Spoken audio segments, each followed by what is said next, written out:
March 23rd, 1987. Federal Correctional Institution, Danbury, Connecticut, 9:47 a.m.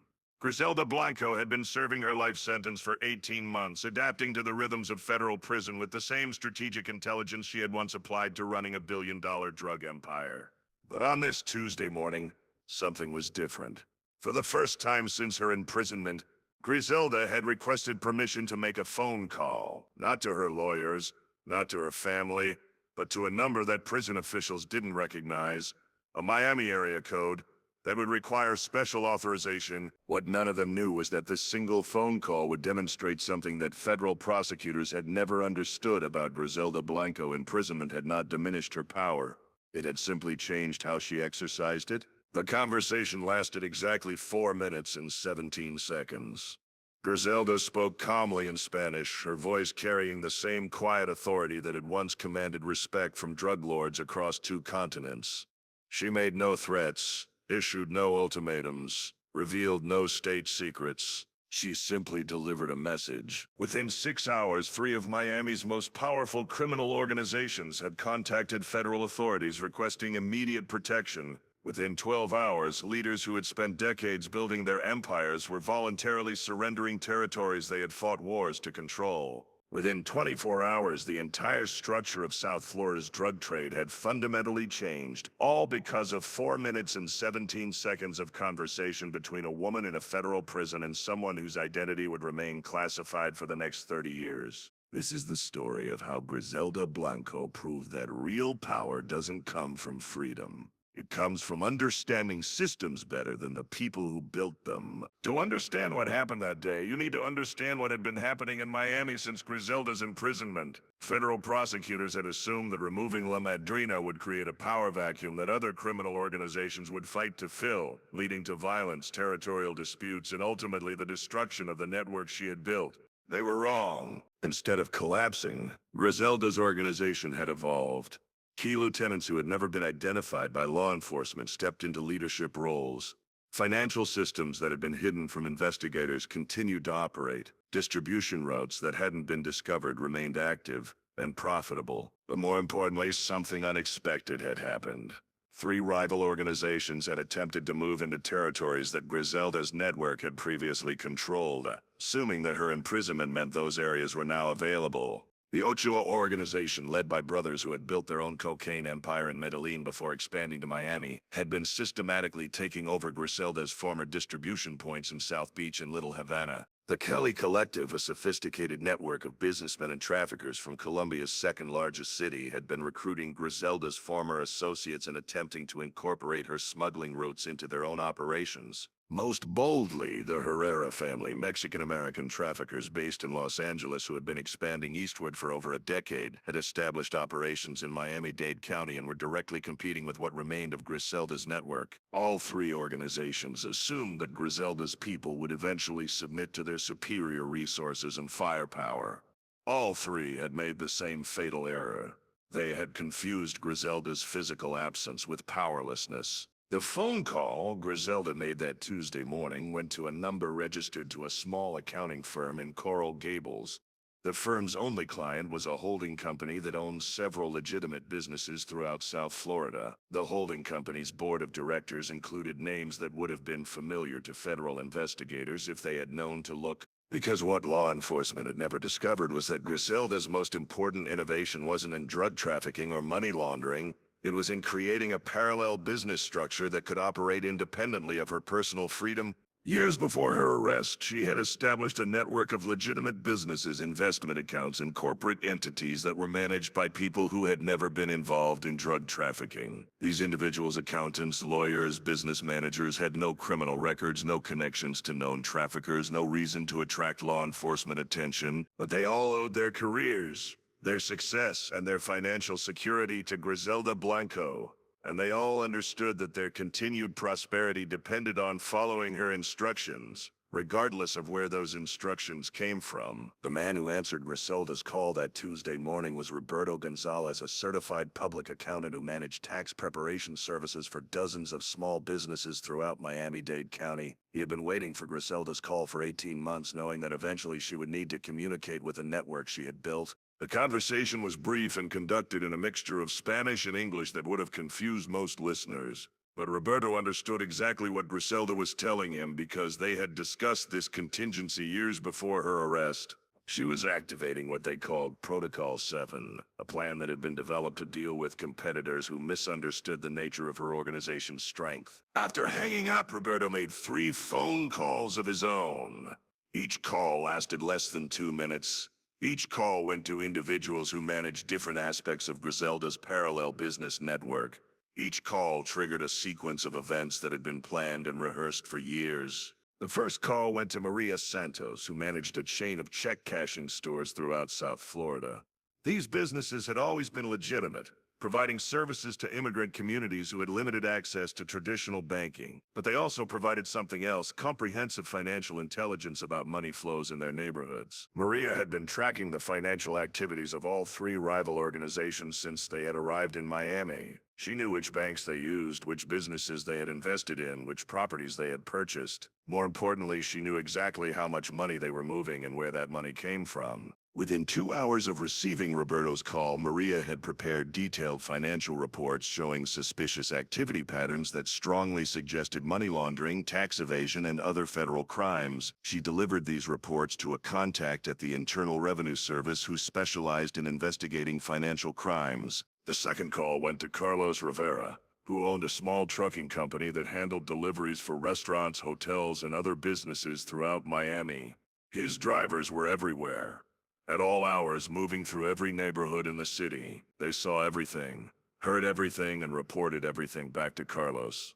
For months, Carlos had been documenting the activities of the 3 rival organizations: license plate numbers, meeting locations, suspicious deliveries, unusual activity patterns. His drivers had photographs, audio recordings, and detailed logs of criminal activity that would have impressed federal investigators. 2 hours after receiving Roberto's call, Carlos arranged for this information to be anonymously delivered to the DEA's Miami field office, along with maps showing exactly where ongoing criminal operations were taking place. The third call went to Dr. Elena Morales, an immigration attorney who had built a successful practice helping families navigate the complex process of obtaining legal status in the United States. Her clients trusted her completely because she had helped them achieve what they thought was impossible: legitimate lives in America. But Dr. Morales also provided another service.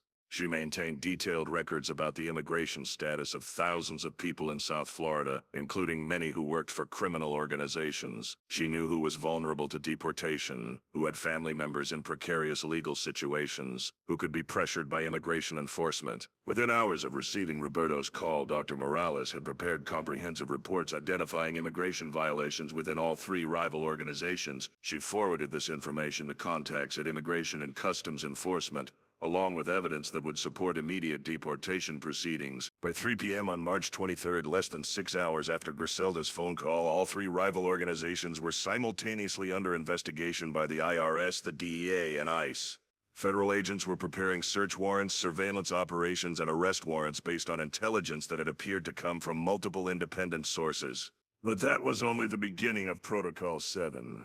At 4:15 p.m., Jorge Ochoa received a phone call at his Miami Beach condominium.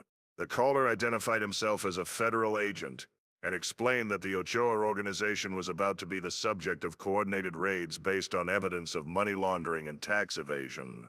The caller suggested that Jorge might want to consider his options carefully. The caller wasn't a federal agent.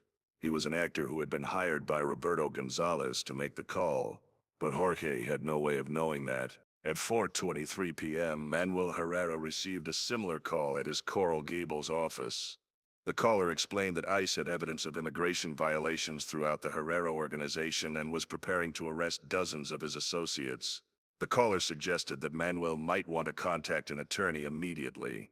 At 4:31 p.m., Ricardo Kelly received a call while having dinner at an exclusive South Beach restaurant. The caller informed him that the DEA was about to execute search warrants at 17 locations connected to the Cali Collective based on intelligence from a confidential informant within his organization. None of these calls came from federal agents. All of them came from people who had been carefully trained to sound like federal agents and provided with enough accurate information to make their claims believable. But the psychological effect was devastating. All three organizations had been operating under the assumption that they were invisible to law enforcement, that their expansion into Miami had gone unnoticed, that their activities were too sophisticated to be detected by federal investigators. Suddenly they discovered that their most sensitive operations were known to federal authorities. Their financial activities were being investigated. Their personnel were vulnerable to arrest and deportation. And all of this had happened on the same day, suggesting that federal agencies had been coordinating a comprehensive operation against them. Horatio Che called it an emergency meeting of his leadership council. They gathered at a safe house in Aventura, where they spent 3 hours discussing their limited options. They could fight the federal investigation, risking arrest and imprisonment. They could flee the country, abandoning everything they had built in Miami. Or they could attempt to negotiate. Jorge chose negotiation. At 9:30 p.m., he called the FBI's Miami field office and requested a meeting to discuss matters of mutual interest. Manuel Herrera made a similar decision. Convinced that his organization was about to be dismantled by immigration enforcement, he contacted an attorney who specialized in federal criminal defense and asked about the possibility of cooperation agreements. Ricardo Cali decided to be more proactive. He instructed his financial managers to begin liquidating assets and transferring funds out of the United States, preparing for a complete withdrawal from American operations. By midnight on March 23rd, all three organizations had essentially surrendered. Not to superior force, not to better strategy, but to the fear that their activities had been discovered and their freedom was about to be taken away. What none of them realized was that federal agents had not been investigating them until that afternoon, when they received anonymous tips suggesting criminal activity. The investigations were real, but they had been initiated by the intelligence that Griselda's network had provided, not by independent federal police work. More importantly, none of them understood that their retreat from Miami had been precisely what Griselda had intended to accomplish with her phone call. The next morning, Roberto Gonzalez called the Federal Correctional Institution in Danbury and requested a legal conference with Griselda Blanco. Prison officials who had monitored her phone call the previous day but had not understood its significance approved the meeting. Roberto brought news that Protocol 7 had been completely successful. All three rival organizations had either fled Miami or were negotiating surrender agreements with federal authorities. The territories they had attempted to claim were once again available for Griselda's network to control. But Griselda wasn't finished. She instructed Roberto to activate Protocol 8, a plan that would demonstrate to anyone else considering expansion into her former territories that Griselda Blanco remained the most dangerous person in the American drug trade, regardless of where she happened to be imprisoned.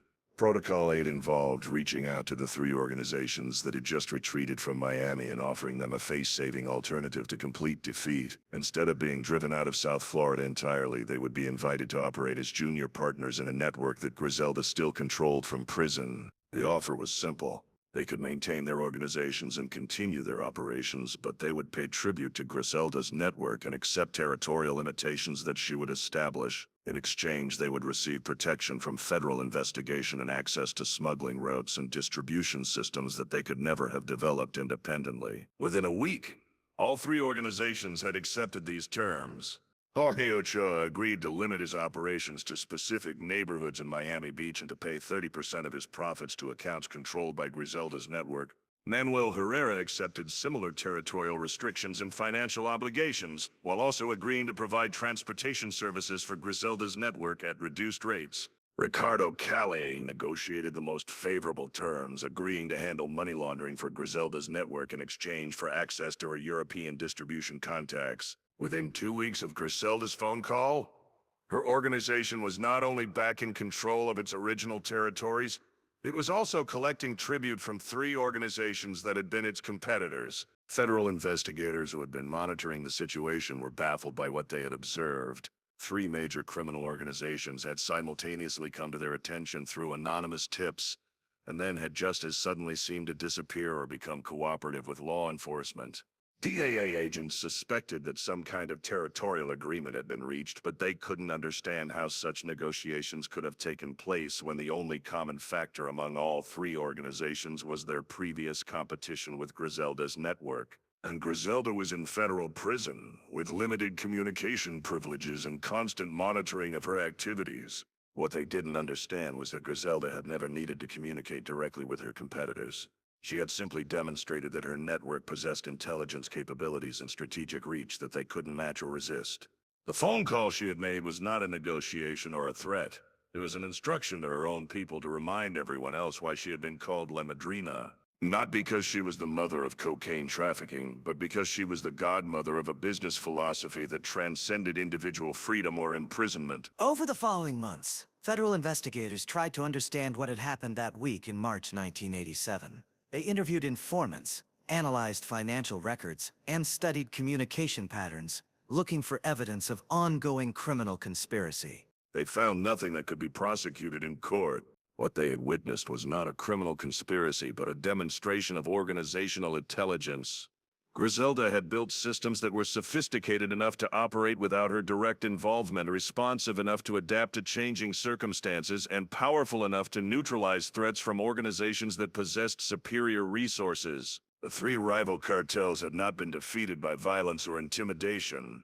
They had been outmaneuvered by better information, superior planning, and more effective execution. They had discovered that competing with Griselda Blanco's network was like playing chess against someone who could see the entire board while they could only see individual pieces. And the phone call that had made it all possible hadn't contained any criminal instructions, any explicit threats, or any information that could have been used as evidence in court. It had simply been 4 minutes and 17 seconds of conversation between a woman in prison and an accountant in Miami, discussing business matters that sounded completely legitimate to anyone who might have been listening, but which triggered a sequence of events that had been planned years in advance by someone who understood that real power doesn't come from controlling territory, it comes from controlling information.